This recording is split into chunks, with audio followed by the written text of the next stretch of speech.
Yeah. Okay.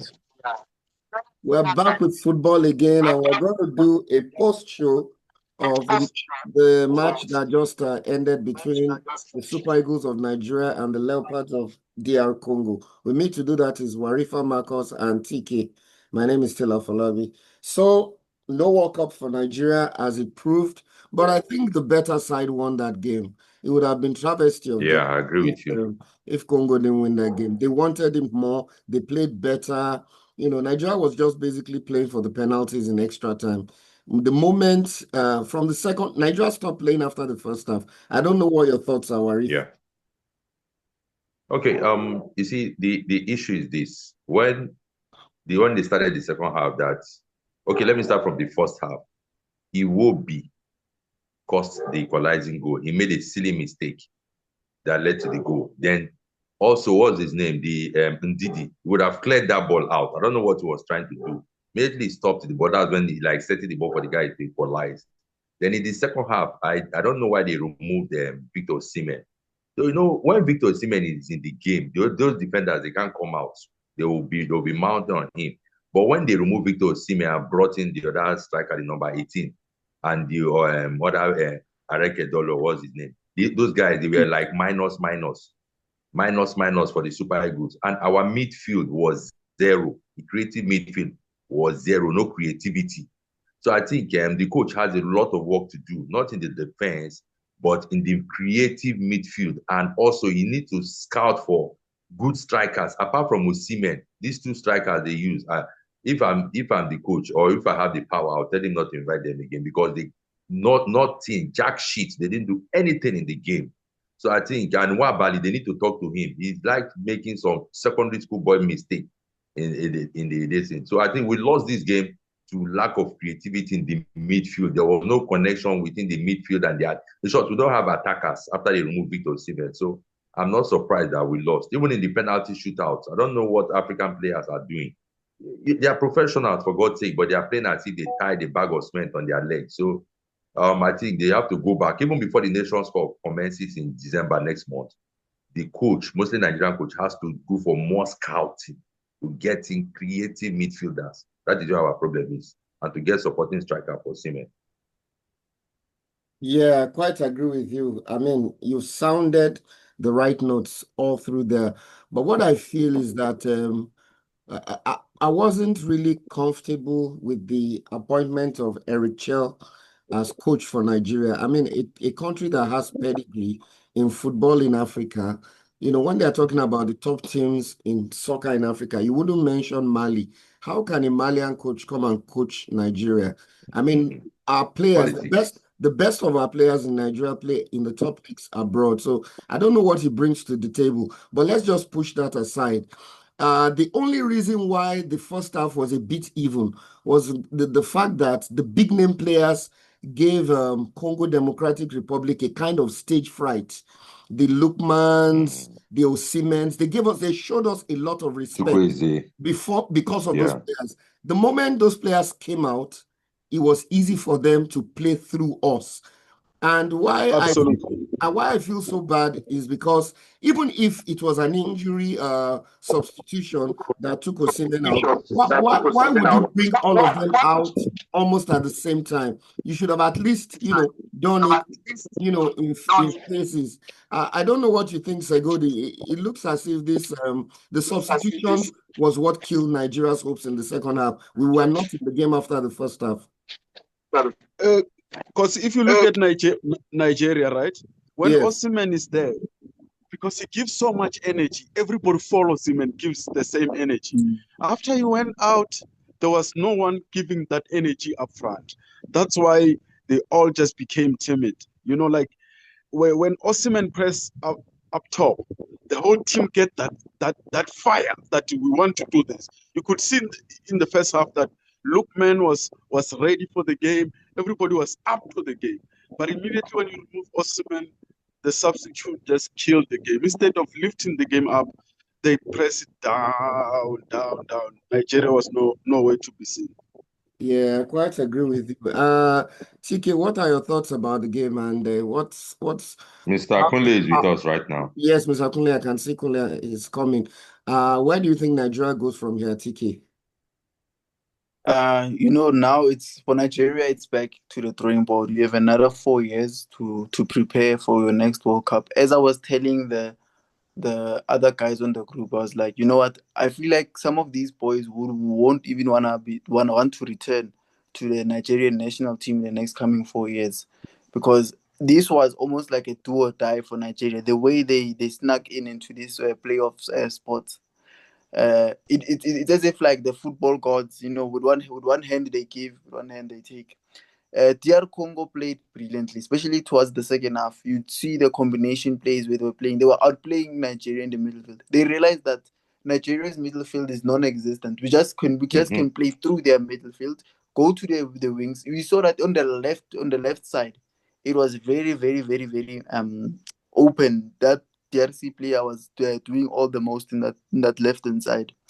But yeah, for Nigeria, for me, it's back to the drawing board. As sad as it is for African football, because you want to have a giant, a giant to be in that World Cup spot, and it's sort of like a disgrace to Nigerian football, where you have a country in almost the biggest country in Africa, not being represented every single time in the World Cup. Now they have to wait another 4 years, build. And yeah, I was having hope for Eric Shell. I thought he was turning around because he was not having constant losses. He was drawing matches. I thought like his team is coming back up, but unfortunately, this day proved otherwise. Yeah, I quite agree with you. And if you look at, uh, I still go back to his substitutions. At least if the OSIMHEN substitution was based on injury, what of Lookman? Of course, I know Lookman didn't play particularly well, and Chukwueze, but Lookman is like not in form. when those three were there in the first half, at least we had a foothold in the game. The moment the substitutions came out quickly, you could see that the Congolese now had confidence to play against us. I think that fright of seeing Lookman and OSIMHEN in front of you, once those guys were off the field, you could see that they came out and they played their games. I don't know what your thoughts are, Kunle. Was it tactical or was it injury that made them take OSIMHEN off? Because we lost any kind of initiative the moment he stepped out of the field. Yeah, I'm a United fan. And there's one thing that I know about Aaron Wan-Bissaka. One-on-one, he's the best in the world. He's not very good going forward. He's always missing and misplacing. He doesn't cross and play in the waters very well. But defensively, one-on-one, you can't get past him.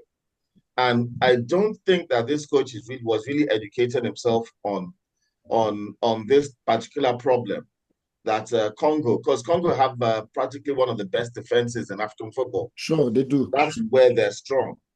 And so you have to, and one of those areas is because of the way Wan-Bissaka plays. And they kept knocking on that right wing, and that door is not going to open. And they're able to bring a platform on that right wing. And then when you look at the rest of the game, Nigeria was surviving as soon as we took off OSIMHEN and Lookman. We lost any kind of ability to take any kind of initiative to score. The goal itself was unfortunate. It was an error, but to be fair to Iwobi. It wasn't Iwobi. It was this chap. Ndidi. To be fair to Ndidi. But it was Iwobi that started the whole thing. Yeah, but it was running at pace. The ball was coming at pace. Cleared the ball instead of trying to. Yes, Ndidi would have cleared the ball out in that kind of push-up. So he lost control of the ball. Now, fundamentally, when I look at the fundamental problems of of Nigeria, when you look at the fact that the defenders that we could have had, like the defenders like Akonji and Alaba, and having midfielders like Musiala and Olise, and having attackers like Mr. Kunle, please leave those ones. They are not. Leave those ones. Let's talk of reality. These players are Nigerians or Doku. These are all. They are not ready to play for Nigeria. But okay, they are not ready. Those ones is a dreamland. Tell me how many players how many English players are playing for Germany in the same way? But Or no, how many the Italian truth boys? is, No, It's Mr. not Kunle, like that's not that. what we are discussing let's not about, run talking away about from the today. truth. Yeah, what I'm saying truth is that Nigerians the to kill the fundamentals of hope. the game. One Congo half. were a better team. Congo were a better team than us today. Yeah. We Yes. survived Fine. and we hung on and we could not finish. And I know that before we also had the game against Gabon, they had a boycott in training because they hadn't paid their fees. This is allowance. all about an allowance. So you're not even treating your team seriously. That's why I'm saying that, okay, all these things come together to show there's a general lack of seriousness because it's being run the same way they run the country. It's not competent. So how are you going to compete when your national team is going on strike the day before a game? And if you look at the scores, early on we were drawing and losing games, right?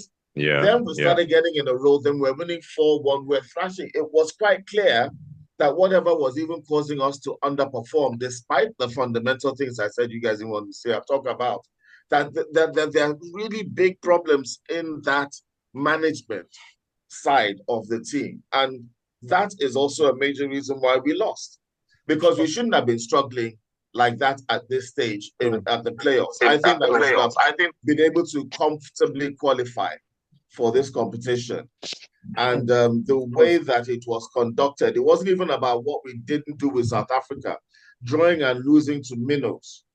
That's why we got into trouble. We didn't need to beat South Africa. We did enough against South Africa. We may never even have gone this far if not for OSIMHEN. He's been the one carrying Nigeria on his back. And the moment OSIMHEN, not Super Eagles. The moment he left the game, the Congolese sensed the fact that he was our talisman. They just became free. They became more brave. Mr. Folabi, see, I'll blame that. This is where I'll blame our coach. Yeah, that was a fatal mistake. I do not believe that tactician. OSIMHEN was injured. OSIMHEN was not injured. Maybe he spoke rudely. Somebody said he was speaking, maybe he was harsh or angry. You know how OSIMHEN used to be. So because he was passion. Let's just forget about the World I don't know how Cup true it is. I don't know how true it is. The keeper, he pulled an hamstring. You saw. He ran fast. After that, he pulled an hamstring. You could see he's injured before halftime. I guess he was injured. The way he was running. It was injury. And then after that, was Lookman injured? Because Lookman also poses a threat. To take both of them off. Yes, that was the blunder.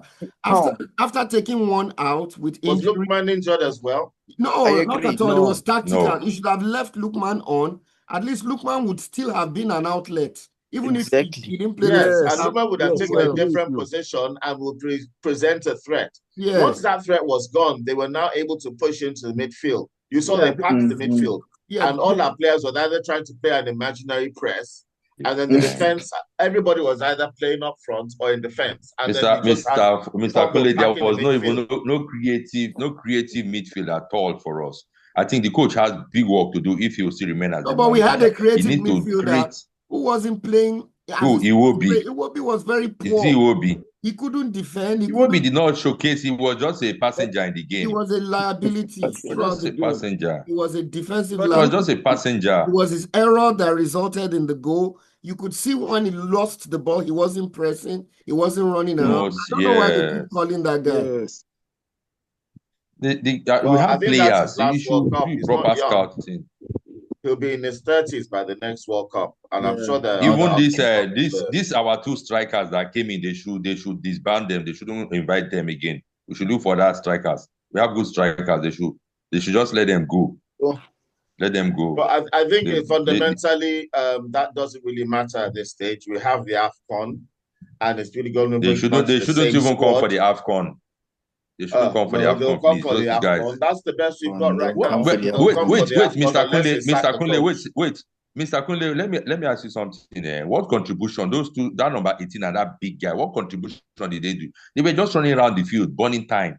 Nothing. No, but Warif, the truth of the matter is, until that number 18 came on, we didn't have a target man.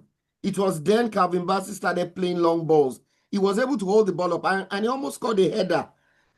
It was only when he came in that we had a those guys, they were not threats. They were not threats to the defense. Was going to play that number 9 very well. Yeah, Lookman shouldn't have been removed. I agree with that. Was going to play that position very well.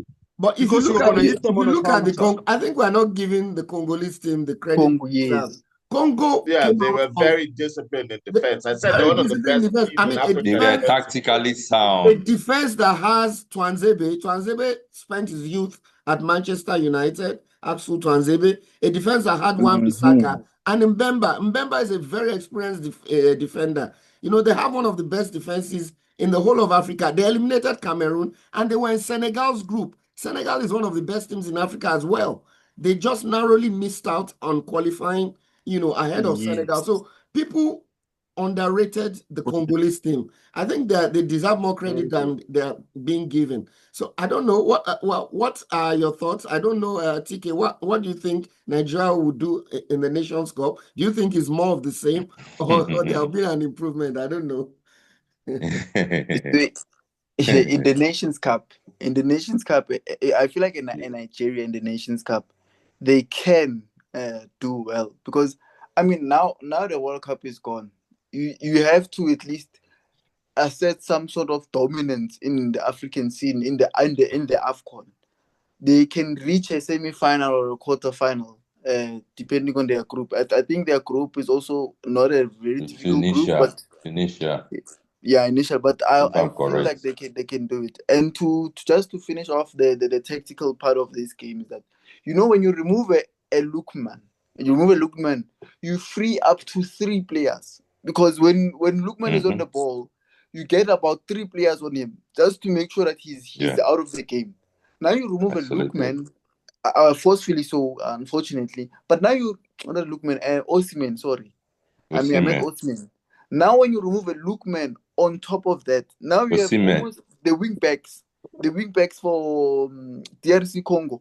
They can attack. Now they're also freeing the wingers so that they can overlap. Yeah, so they can pack numbers up front. That's what happened. That's why you could see Nigeria, they couldn't get out of their own half. They tried to balloon balls to Tolu Ikodaru, who I felt like should have at least come on for OSIMHEN instead, and not them removing a Iwobi. So now you are completely removing the midfield. You're just playing helicopter football now. Is Awoni injured or did they not call him? No, Awoni wasn't invited. He just came back. Is like he's injured. But he just came back from injury. He's not. He's actually back. He's not injured. He's not injured. He was injured, but he's back now. He just came back from injury. The game that Manchester United drew with Nottingham, he came on as a sub. That's how I knew that he was back from injury. The guy that is injured is Olaino. Olaino had surgery, so it's going to take a while before he comes back, rather. So he was a big loss for us, actually, Olaino. But I think that the player for me that really worked the hardest was that Benjamin, that short guy that played. That boy's German. That's the Nigerian player. Yeah, very hard. Yeah, where does he play? Where does he play his trade? I think in Spain or something. I don't know. One of the lower. The guy really tried. He worked his socks off because he was playing at the area where the Congolese actually targeted. So he was walking up and down. And he gave a good account of himself. Segode, I don't know what your thoughts are. What do you expect from Nigeria at the Nations Cup? Well, Nigeria at the Nations Cup, they need to bring Pesero back, at least to play that defensive football and catch other teams on the break. Because if it was Pesero for this game, he was going to win this game because he was going to pack the pass and catch Congo on the break. That's what I think. I think they need Pesero back. Really. But my question is, if you look at the Congolese team, most of them are not even playing in teams higher than the Nigerian players. But they have a system. You could see their passing. It was very crisp, very tidy. They were finding themselves using space. Is it rocket science for us to get a coach that would train us to play that way? That's why I find it difficult to understand. Warif, what do you think?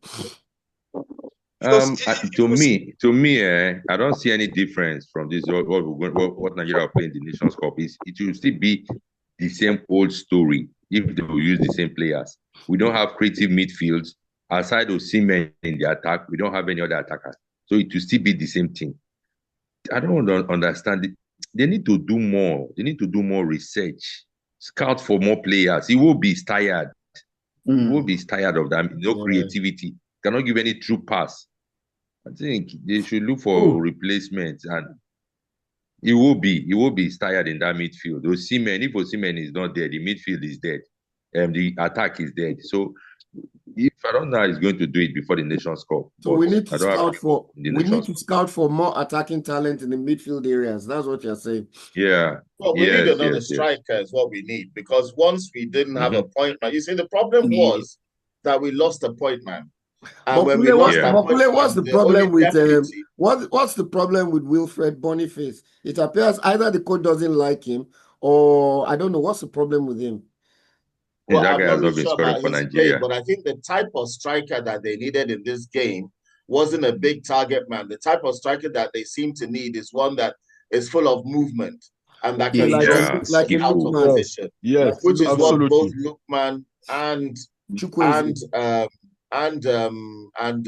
our star player are very good at doing. So that's why I was thinking, where was Awoniyi?